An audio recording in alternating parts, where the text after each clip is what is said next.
restraint, renounce violence, and not respond to provocation. We stated that these elections would be a multidimensional test of the stability and maturity of the Georgian state and political system. It was good to see so many people participating yesterday, and it was so reassuring that the main party toned down their rhetorics last time. We welcome obvious pre-election efforts that aim to ensure accuracy of the voter list and attempt to provide transparency in the campaign finance or expand media accessibility.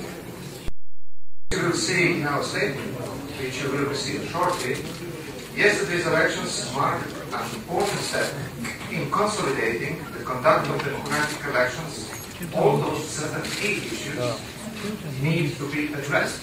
Notably, the new State Audit Office provided not to be transparent, impartial, and independent in its work.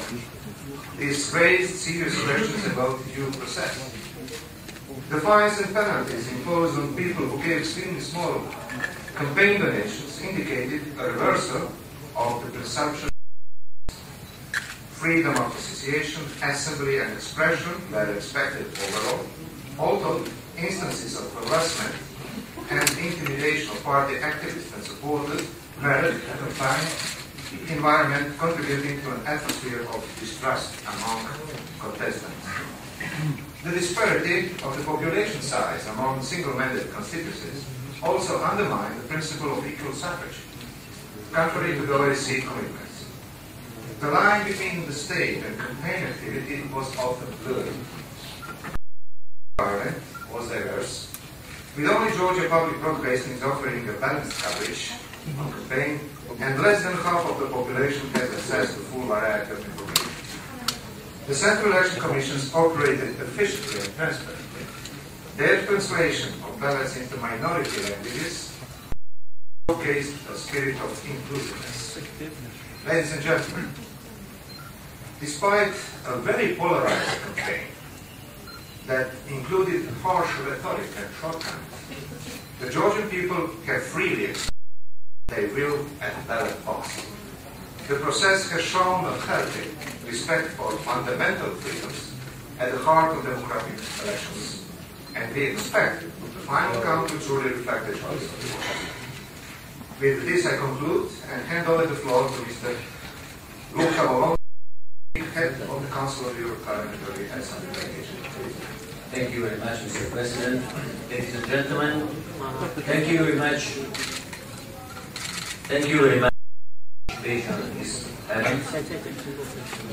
Together with my colleagues, representatives of various international and influent organizations, we have worked very hard before the election as well as during these days, and we will work also in the future to support Georgia's democratic progress. Our statement reflects the situation in a very clear and objective manner.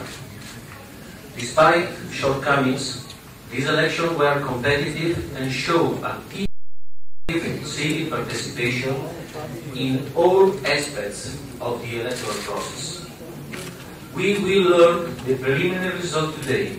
However, already today begins the responsibility of all political forces to represent the people's expectation within the political process.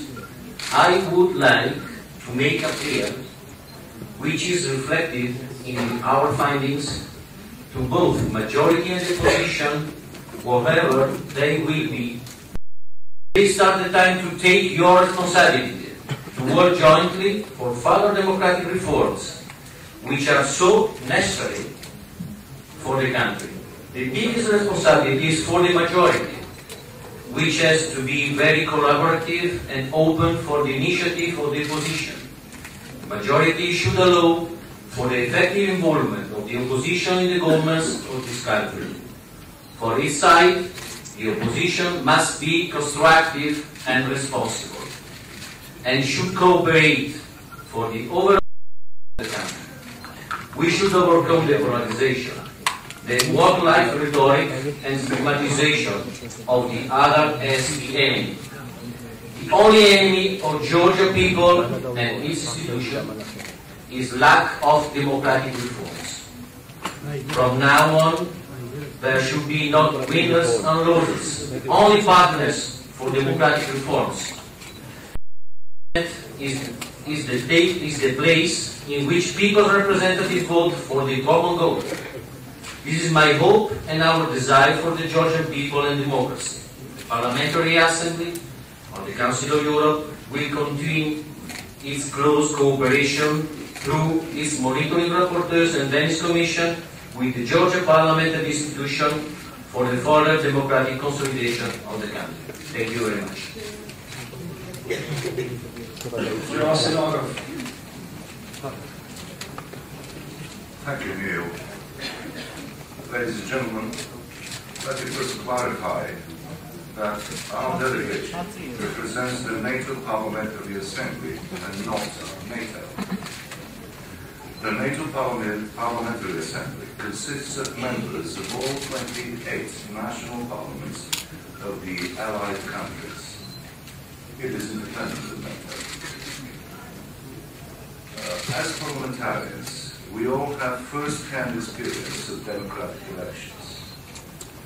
One of our Assembly's main missions is to help other nations develop the democratic values and practices which we believe are the foundation of international peace and security. In the last few days, and yesterday in particular, we witnessed a vivid demonstration of the Georgian people's commitment to the election process. Furthermore, the electorate's involvement showed a passionate commitment to democracy. This can only bode well for the future of Georgia and its aspiration to Euro-Atlantic integration. This is a clear platform for both main political contestants, as declared for all of us. Yesterday, in one of the Tbilisi polling stations, I was approached by a young man whose name was Khan. He asked me where I was from. Bulgaria, but I represent the NATO Parliamentary Assembly. Then he said, we rely on you. And I declare here, Qatar can rely on us.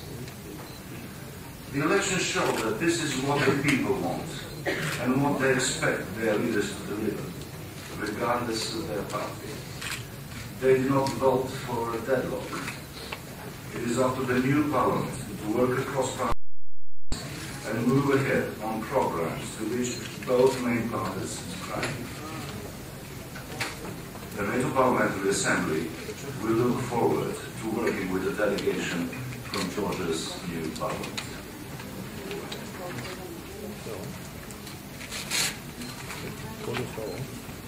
Thank you.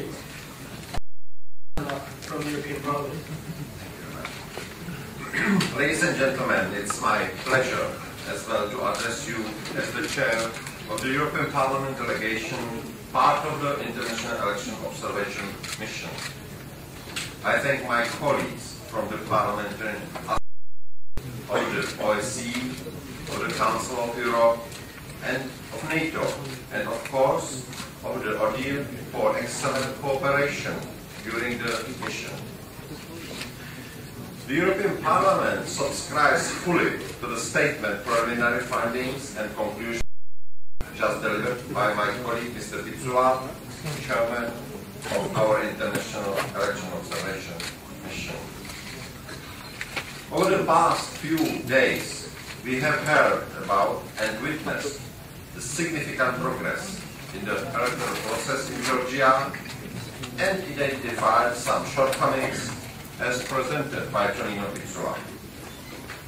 The progress was particularly visible in the respect of freedoms that for a very active and vibrant citizen participation and a competitive campaign, although polarized. The access to media environment was diverse. Particularly welcome was the balanced news coverage of the campaign by Georgian public broadcaster. No other monitor television channels provided balanced news coverage, contrary to their legal obligations. As a result, full access to the variety of information to citizens is guaranteed. Nevertheless, the must-carry, must-offer provisions were a positive development, although limited only to the campaign period, enabled opposition-leaning channels to increase their audience access to cable networks. I cannot stress enough how important these elections are crucial in terms of the continued democratic development of Georgia. Our preliminary conclusions today and the final recommendation of the OSCE ODIHR, once they are published, should be taken as the goal to achieve in view of the upcoming presidential elections. Rest assured of the support of the European Parliament in this endeavor. Finally, ladies and gentlemen, let me also assure you of the commitment of the European Parliament and the European Union to continue strengthening our dynamic relations with Georgia in line with the principle for more for more. Georgia is an important partner for the European Union. We have always been a determined supporter of the promotion of democracy and reforms in Georgia. And this will be possible if those who have been elected exercise responsibility in power or as opposition, a democratic privilege and continue of reforms for the benefit of the Georgian people. Let me wish all the best to your country. Thanks, Mr. Cabrnoch. And now to the head of the ODIHR long-term observers, Nikolai. Thank you, Neil. Ladies and gentlemen, I'll be as short and precise, I hope, as the previous speakers. I want to make here 3 points. First point is that this statement is a statement of preliminary findings and conclusions. Saying that my team will remain in country another 10 days and will be following closely how this final and critical stage of the process unfolds. We have to look into the final count, we have to look into the tabulations, we have to look in possible complaints and appeals and how they are dealt with by the courts in Georgia. After we depart, we will issue a final report, as Mr. Cabrnoch, some 8 weeks after the completion of the election process, which means somewhere in the middle of December. Maybe if the Christmas holidays interfering with his plans, they can come in January, but that's about it. The second point I make is that yesterday's elections highlighted the role that key democratic institutions play when they act professionally and impartially. And here I want to draw your attention on the performance of the Central Election Commission, also on the performance of the Georgian public broadcaster, the performance of the Commission for the Voter Lists, and the performance of the Interagency Commission. All these bodies at some moment were instrumental for the that we are likely to see in the coming days. The last point I want to make is related to the legal framework. A number of speakers already indicated that the legal framework can be improved. And we hope that this process will take place in consultation with the ODIHR in Warsaw and the Venice Commission of the Council of Europe, following past practice, maybe improving on past practice, so that there is a productive cooperation with the Georgian authorities in this respect. Here I'm referring to the following issues. This is not an exhaustive list. The first is the disbalance in the population's single-seat mandate districts. The second point, and I'm not going to dwell on that because you know very well what I'm talking about. The second point I want to make is that gender equality could be enhanced by introducing provisions for effective participation of women in the political process and in the elections. The last point is the law on political union institutions in Georgia. And here I want to draw your attention that this law contains disproportional sanctions, and there are few gaps which the government or the parliament should look into and close.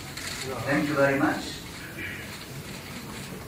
Thank you, and we'll go to the questions now. The first question is Margarita and TJ from Reuters.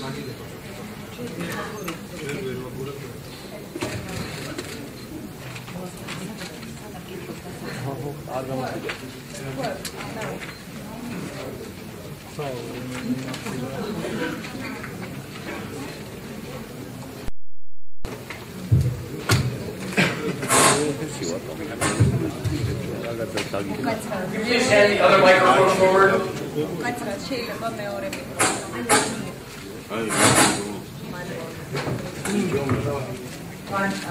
Thank you very much. I have two questions. My first question is to Mr. Nikolai Vulchanov, as your head of long-term delegation. Do you think that shortcomings you are talking about in your report could or did affect the final result of the election? And my second question is the general one to Mr. Picula, but well, any of you gentlemen could add anything to it. You were talking about yesterday election tests, democracy and maturity for Georgia. Do you think Georgia passed that test, and do you think Georgia became closer to EU and NATO? This country is slowly going to join. Thank you very much. Go ahead. Thank you very much. I have to probably disappoint you, but we are not dwelling on results. Even less we are dwelling on what led to these results. These are the results. We are here to observe the process, and we have commented on the process. The remaining is for you to conclude what the political analysts discuss. Thank you very much. Mr. Picula. Yes, I start answering the questions my colleagues from the Reuters. Yes, I believe that Georgia passed the test, because there is so many talking before these elections. What might happen after the election? What will be the day after, in a way? And we try to send a notice on Saturday, but even before, the message that E-Day, E-Democracy, is perceived as a judgment day. And I do believe that we are talking today in very peaceful landscape. All political parties, more or less, and leaders, I believe, exactly what Georgian people did yesterday on the ballot box. So don't forget that these elections are the first general elections after the war, 2008. And so many things can, in fact, influence people's mind. But I think the Georgian voters show maturity and, of course, help politicians how to lead and to govern this country in the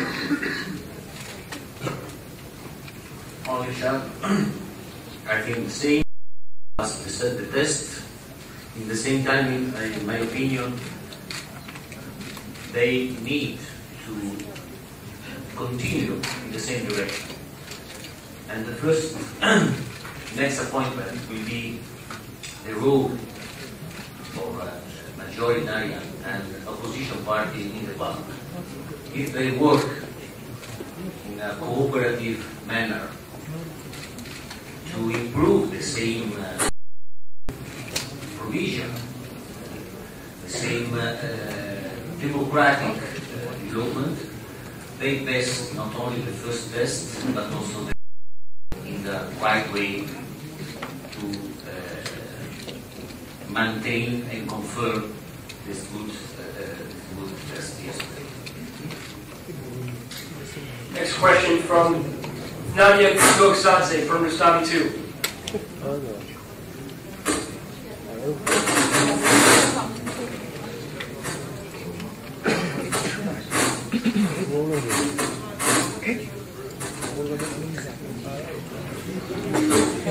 Come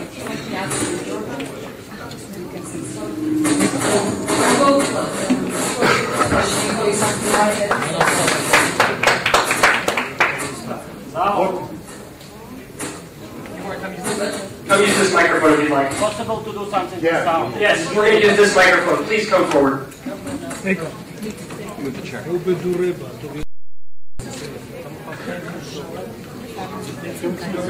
the chair.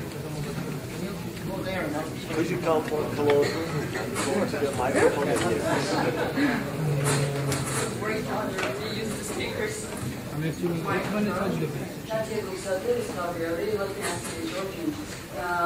Rodители შეკითხვაში გარკვეულწილად იყო ის, რაც მე მაინტერესებდა. ჩემი შეკითხვა ეხება იმას, ეს არჩევნები, რომელიც იყო საეტაპო ნიშნები, ამდენად მიუქმედებდა საქართველოს ევროატლანტიკურ მომავალზე და მეორე შეკითხვა შეეხება იმას, რომ საბოლოო შედეგი, რომელიც დაიდება და საბოლოო დასკვნა, რომელსაც დადებენ აკრედიტებული ორგანიზაციები, მოახდენს თუ არა საჩვენების შედეგები. დიდი მადლობა.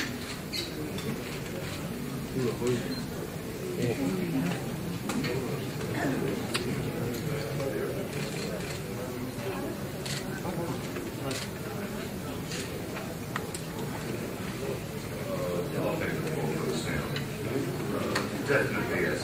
And I'm responding to the question. NATO Parliamentary Assembly stays firm and reconfirms the Bucharest Declaration that Georgia one day will become a member of NATO. Georgia will be a member of NATO. And this is supported by the parliamentary of all 28 member countries. We stay and stand by the declaration from Chicago, the Chicago Summit, which reconfirmed our intention.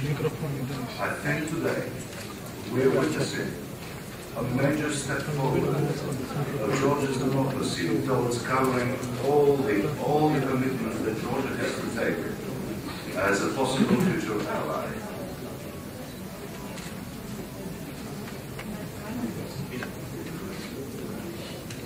Yeah, thank you. If I may, I would like just to repeat that on my point of view, with Georgia passed that, and we believe the future strengthening dynamic relations with Georgia and cooperation. We understand Georgia as a very important partner for the European Union, and we believe we will continue that way. Ellen Barry, New York Times. You can come up here, please.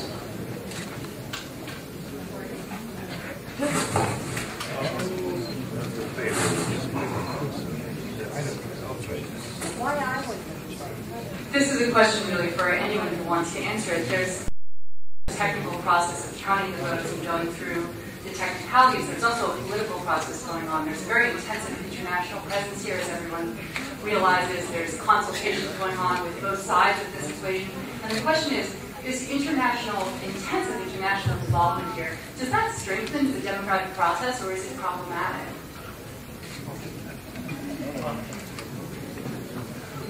Let me try to answer your question. I'm coming from the country who's been guided for a long period of time to fulfill international obligations. From time to time, we were angry at the international community because we felt in way. But less than 1 year, when Croatia will enter the European Union, I can tell you that now I can see the benefit when and if the international community presented in a country which got serious political ambition, but must, like Mr. Agov said, must deliver. So I think it's the best benefit of Georgia to get us on its side and to watch and to help and to guide the country what to do in the certain stages before he becomes a true and full-fledged member of the Union.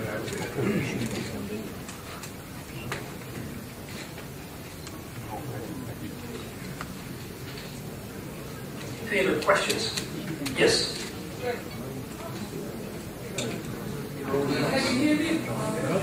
No. Hello, my name is Anna-Leena Norén. I'm working for the Finnish newspaper Hufvudstadsbladet. I have two questions. One with regard to the freedom of press and the access of information. Mr. Picula said that less than half of the population had access to all information, whereas you said that limited access to information that there was actually free access to information. The limited access wasn't there. So I would like to know what exactly is your with regards to the media. And also a question from a Georgian journalist that I heard a couple of days ago. Every time, in all Georgian elections, there has always been flaws, but the conclusion is every time that yes, there has been flaws, but Georgia did pass the test. Do you think that this conclusion, isn't it in a way, confirming to the government that yes, you can have some flaws, you can do certain, you can break against certain laws, but it's fine because they will still say that yes, Georgia passed the test. Let me to start. We are absolutely unique in the case of the media environment and coverage. I would like to repeat what I feel as mostly important. That first is that media coverage was diverse. The second very important is that the Georgian public broadcaster provided a balanced news coverage of the campaign for all Georgians. The third is that no other monitor television channel provided balanced news coverage, contrary to the legal. The question is what access. And I understand your question. And the truth is that, as we know from the ODIHR mission, that not every private channel has a complete terrestrial coverage for all geographic territory of Georgia. It means that some people, some citizens, does not have access to the complete media coverage as the others. I think that, as you know, you'll get this statement afterwards, so this may clarify some things for you. Next about the media environment and access to information in the full report.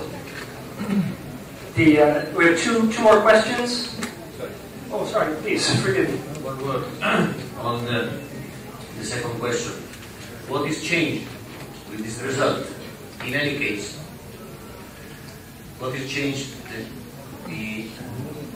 There is a strong block of majority, a strong block of minority. And the majority is not so high with respect of the minority. The middle level of majority, a strong majority, and strong minority. Probably, also last time, majority and minority, but not so strong minority and large part of the parliament by minority. That could be a good instrument to improve responsible dialogue between both sides, and could be a good challenge for everyone, minority party and majority party, to prove their responsibility, proper responsibility, on respect of the voters and citizens of Georgia. That would be the new opportunity to show that today, yesterday was not only pass the test, but Georgia won't continue to pass also the political life test by the action of the new parliament in the next 4 to 5 years. Any questions on this side over here? And over here. Yes, we'll go here, and then on this side, Chip, please. Sorry. I can use this one. Marcus Naran from the Austrian Delegation Standard. To anybody of you, could you please put this election process into perspective and former parliamentary elections? Best, worst, middle.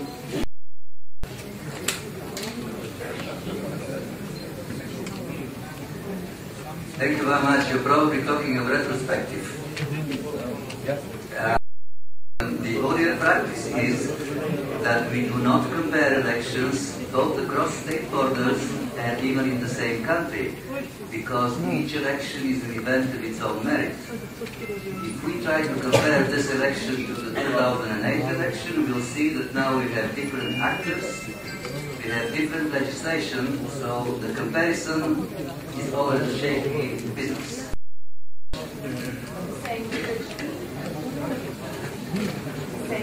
Voice of America, Jim Brooke.